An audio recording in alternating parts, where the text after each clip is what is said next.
मीरा रोडच्या साईबाबा नगर येथील साई विकास इमारतीत रिपेअरिंगच्या कामादरम्यान एका मजुराच्या सुरक्षेकडे गंभीर दुर्लक्ष केल्याचा प्रकार समोर आला आहे। हा मजूर कोणत्याही सुरक्षा उपकरणांशिवाय उंच इमारतीच्या भिंतीवर बांबूच्या सहाय्याने उभा राहून पाणी मारण्याचं काम करत असल्याचं दिसून आलं आहे। संबंधित मजुराने ना हेल्मेट घातलेला आहे, ना सेफ्टी बेल्ट किंवा कोणतीही इतर सुरक्षा साधने त्याच्याकडे आहेत। या प्रकारामुळे तो कधीही अपघाताला बळी पडू शकतो। एका जागरूक नागरिकाने या प्रकाराचा व्हिडिओ बनवून सोशल मीडियावर पोस्ट केलाय। या व्हिडिओत संबंधित मजुराची जीवावर बेतणारे काम स्पष्टपणे दिसत आहे। या व्हिडिओने नागरिकांमध्ये नाराजी व्यक्त केली असून प्रशासनाचे लक्ष वेधून घेतले आहे। या घटनेने स्थानिक प्रशासन आणि काम देणाऱ्या ठेकेदारांच्या भूमिकेवर हे गंभीर प्रश्न उपस्थित केले जात आहेत।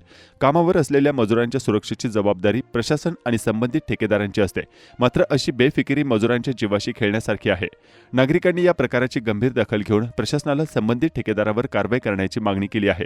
मजुरांच्या सुरक्षिततेसाठी योग्य उपाययोजना करण्यात याव्यात अशी मागणीही केली जात आहे।